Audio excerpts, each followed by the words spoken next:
My Weirder School, Book Number 3. Mrs. Lilly is Silly. Written by Dan Gutman. Pictures by Jim Pelot. Chapter 4. Digging Up Dirt. Mr. Klutz has 2 wives? Asked Ryan. Sure, Mrs. Lilly said. He had 1 wife and then he got divorced and married somebody else. That's 2 wives. But he didn't have 2 wives at the same time, Andrea pointed out. I never said he did, said Mrs. Lilly. Now what about the other grown-ups at elementary school? We need to dig up some dirt. You should go out to the playground, I suggested. There's plenty of dirt there. Not that kind of dirt, said Mrs. Lilly. We need some hot stories that will grab people's eyeballs. Alexia and Emily, I want you to work as a team. Go sneak into the teacher's lounge. See what really goes on in there. Right, Chief, said Emily. Ryan and Michael, you're the team too, said Mrs. Lilly. Go through all the garbage cans in the school. Find out if any teachers throw away anything interesting. We're on it, said Michael. Neil, said Mrs. Lilly, I want you to put a tail on Mr. Mackey, the reading specialist. Why? Asked Neil. People don't have tails. Not that kind of a tail, Mrs. Lilly said. I want you to follow Mr. Mackey around. See where he goes. See who he talks to. Then report back to us. Got it, Chief, said Neil. AJ and Andrea, you're the team, said Mrs. Lilly. Ooh, Ryan said. AJ and Andrea are a team. They must be in love. When are you gonna get married? Asked Michael. If those guys weren't my best friends, I would hate them. I want you to interview as many teachers as you can, Mrs. Lilly told Andrea and me. Bring back some scoops. Why do you need scoops? I asked. Did your dog go to the bathroom? Not those kind of scoops, Mrs. Lilly shouted. Scoops are stories, Arlo, Andrea said, rolling her eyes. I knew that, I lied. Dig up some secrets, said Mrs. Lilly. Get some information nobody else knows. You all have 1 hour. After that, report back here and we'll put the elementary sentry together on the computer. I can't wait to see how you make out. Ew, disgusting, we all shouted. Mrs. Lilly said make out. What if we don't find any secrets? Michael asked. Everybody has secrets, Mrs. Lilly said. Go out there and find them. Ask the teachers to tell you something about themselves that nobody knows. And make sure to get your facts right. That's very important. But no buts. Go, go, go. We all giggled because Mrs. Lilly said but, which sounds just like but, except that it only has 1 T. But is a lot funnier than but. Nobody knows why. Chapter 5. Ms. Lagrange is strange. Andrea grabbed her notebook and a pencil. Then we went slinking down the hallway like secret agents. It was cool.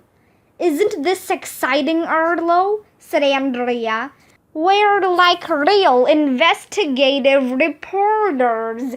I hope we get some good interviews. I have an idea, I said. We should sneak out of school and go home.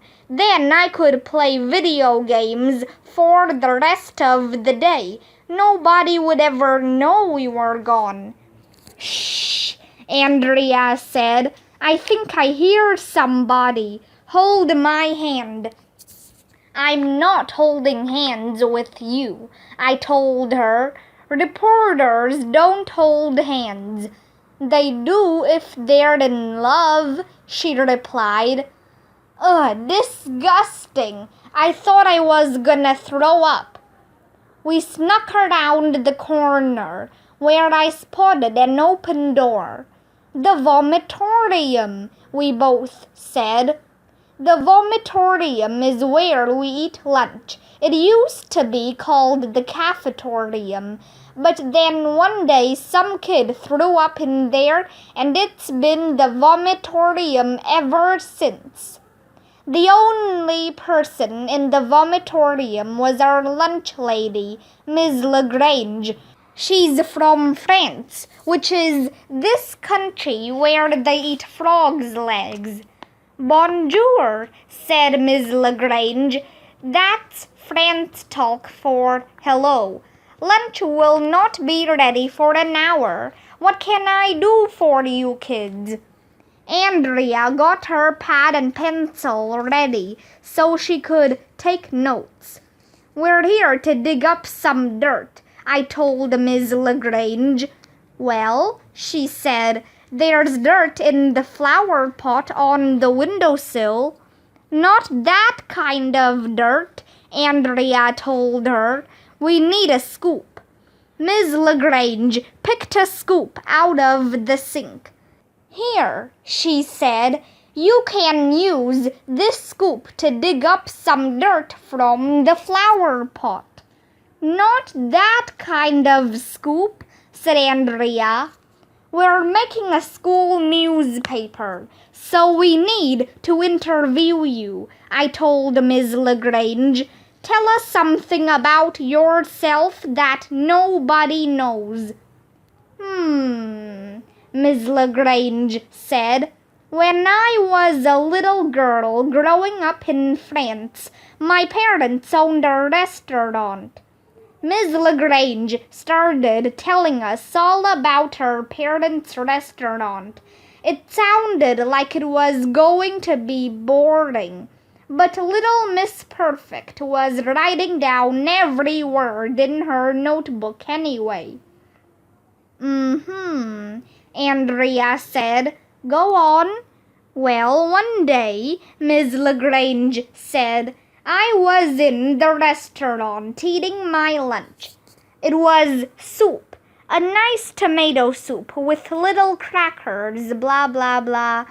I thought I was gonna die. Who cared what kind of soup it was? This was the most boring story in the history of the world.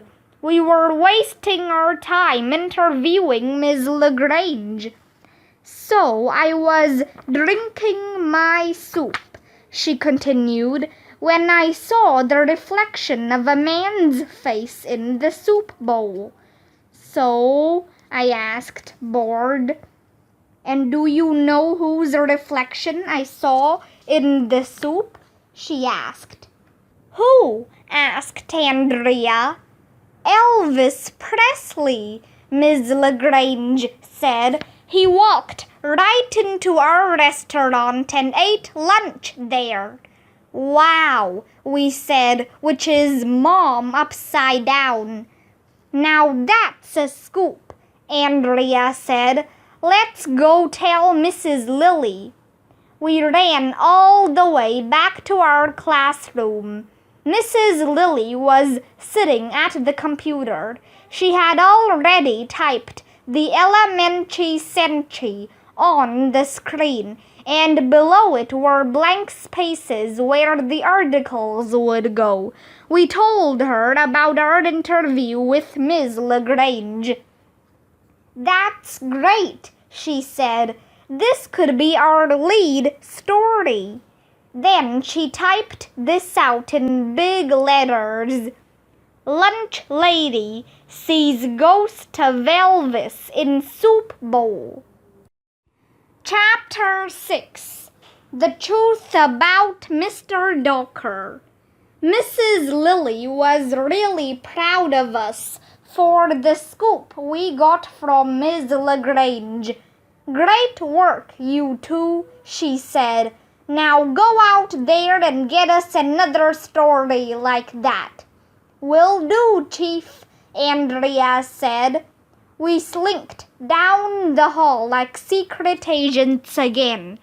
After a few minutes, we got tired of slinking, but we bumped into Mr. Docker, our science teacher. He was coming out of the bathroom. We're doing interviews for the school paper, Andrea said. Can you tell us something about yourself that nobody knows? Said Mr. Docker. Let me think. Like maybe you have 2 wives, I suggested, or you saw Elvis in a soup bowl. No, nothing like that, Mr. Docker said. I guess I lead a pretty dull life. It's just work, work, work all the time. It didn't seem like we were getting anywhere with Mr. Docker. He was boring. What do you do when you're not working? Asked Andrea. Oh, my wife and I like to exercise together, he told us. We go running every Saturday. I even won a race last week. Really? Andrea said, writing it all down in her pad. That's exciting. Did your wife run in the race too? I asked. Oh, yes, said Mr. Docker. She did very well. She came in 3rd place. We need to make sure we have all the facts right, I said. So you ran in a race over the weekend. You came in 1st and your wife came in 3rd. Is that right? Yes, said Mr. Docker. We even got free t-shirts. Great, I said. Thanks for giving us an interview. Mr. Docker went to the science room. Andrea and I rushed back to our classroom. Isn't it exciting that Mr. Docker won a race over the weekend, Arlo? Andrea said. This is going to make a great article for the paper. No, it won't, I said. That story is boring. I have a better story to write. When we got to our classroom, Mrs. Lilly was at the computer working on the elementary century. I told her we had another big scoop, and she said it would be okay if I typed the headline on the computer by myself. So I typed this. Mr. Docker beats his wife. You can't write that, Arlo, Andrea said. What a horrible thing to say. Mr. Docker doesn't beat his wife. He does too, I said. They were in a race. He won and she came in 3rd place. So he beat her. It's right there in your notes. Mrs. Lilly? Asked Andrea. What do you say? Andrea looked at Mrs. Lilly.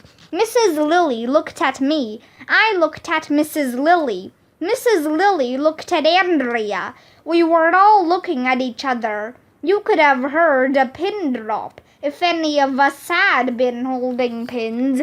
But why would anybody bring pins to school? That would be weird. This is front page news, Mrs. Lilly finally said. Great job, AJ. You are a natural reporter. Thank you, I said. I looked at Andrea and stuck my tongue out.